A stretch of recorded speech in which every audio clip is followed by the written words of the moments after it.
जीवन का कोई भी क्षेत्र हो, ओशो ने अपनी रिवॉल्यूशनरी आइडिया उस क्षेत्र में दिए हैं। हर क्षेत्र में, चाहे वो कला हो, चाहे विज्ञान हो, चाहे शिक्षा हो। जब वे स्वयं प्रोफेसर थे उस समय उनके प्रवचनों की एक किताब है शिक्षा में क्रांति, एक दूसरी किताब है सम्यक शिक्षा, रिवॉल्यूशन इन एजुकेशन। कैसी हो शिक्षा, बिल्कुल नए ढंग की।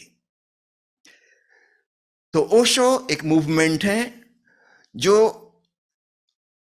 आगे सैकड़ों साल तक ऑनगोइंग मूवमेंट रहेगा।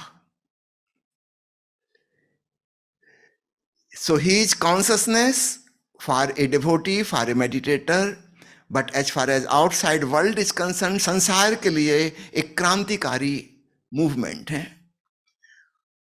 उसको जब जबलपुर में रहते तब उन्होंने एक संस्था बनाई थी, उसका नाम रखा था युवक क्रांति दल। क्रांति, हर क्षेत्र में उन्होंने क्रांतिकारी विचार दिए। इतना क्रांतिकारी, इतना प्रतिभाशाली व्यक्ति कोई नहीं हुआ। कोई एक फील्ड में होता है, एक पर्टिकुलर फील्ड में। ओशो ने पूरे जीवन के सब पक्षों के बारे में अपनी मौलिक सूझबूझ दी। तो मैं कहना चाहूंगा आपसे अंत में यही, ओशो की सारी शिक्षाओं को अगर हम बहुत संक्षेप में करना चाहें, क्योंकि 650 किताबें हैं, है ना, बहुत संक्षेप में करना चाहें तो मैं आज सभी दर्शकों को, श्रोताओं को यह बताना चाहूंगा कि ओशो साधना मंदिर के स्तंभ हैं 4: जीवन का सम्मान, ध्यान, प्रेम, ओंकार। ये 4 बातें। रिवरेंस फॉर लाइफ, जीवन का सम्मान, रिवरेंस फॉर लाइफ। पुराने धर्म जीवन विरोधी थे, वे कहते थे जीवन जीने योग्य नहीं है, वो उसकी निंदा करते थे, आलोचना करते थे, कहते थे इसको त्याग दो। नहीं, ओशो हमें त्याग नहीं सिखाते। He does not teach us renunciation, he teaches us celebration of life. तो जीवन के प्रेम में, सम्मान में जियो, जीवन को परिपूर्णता से जियो। कुछ छोड़ना नहीं है, कहीं भागना नहीं है, यहीं रहना है और अच्छे से रहना है।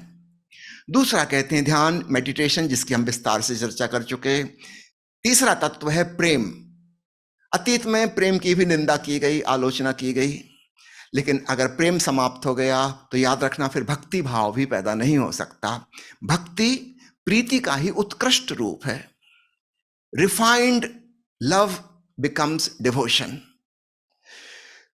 तो भक्ति, प्रेम, ओशो इस पूरे इंद्रधनुष को स्वीकार करते हैं, नीचे से लेके ऊपर तक, काम वासना से लेके पराभक्ति तक, ये पूरी रेंज है। तो अतीत में इसका भी तिरस्कार और अपमान किया गया, ओशो इसको स्वीकार करते हैं, क्योंकि अगर हमने बेस को ही हटा दिया तो फिर ऊपर का शिखर कैसे बनेगा। अगर किसी मंदिर की बुनियाद को हम खिसका दें, उसको स्वीकार ना करें, तो मंदिर का कलश कैसे रखाएगा, मंदिर ही निर्मित नहीं होगा। तो निश्चित रूप से काम वासना जीवन की बुनियाद है, स्टार्टिंग पॉइंट, लेकिन वहीं रुक नहीं जाना है। इसके ऊपर एक खूबसूरत मंदिर प्रेम का निर्मित होगा और उसके ऊपर भक्ति का कलश स्थापित किया जाएगा। ये तीसरा पॉइंट हुआ। और चौथा पॉइंट, ओंकार। हमारी चेतना में ब्रह्म का नाद गूंज रहा है, उस सेलेस्टियल म्यूजिक को सुनना है, ध्यान से, प्रेम से। उसको सुनते सुनते समाधि घट जाती है। ध्यान की गहरी अवस्था को समाधि कहते हैं। हम उसके संग एकात्म हो जाते हैं। ब्रह्म की ध्वनि को सुनते सुनते हम भी ब्रह्म रूप हो जाते हैं। उपनिषद का ऋषि कहता है ब्रह्म को जानने वाला स्वयं ब्रह्म हो जाता है। ये घटना घटती है, अद्वैत, डुअलिटी नहीं बसती, भक्त और भगवान अलग अलग नहीं रह जाते, एक हो जाते हैं। तो ये 4 बातें ओशो की। पुनः 2 पंक्तियां दोहरा देता हूं और यहीं पर अपनी बात समाप्त करूंगा। ओशो साधना मंदिर के स्तंभ हैं 4: जीवन का सम्मान, ध्यान, प्रेम, ओंकार।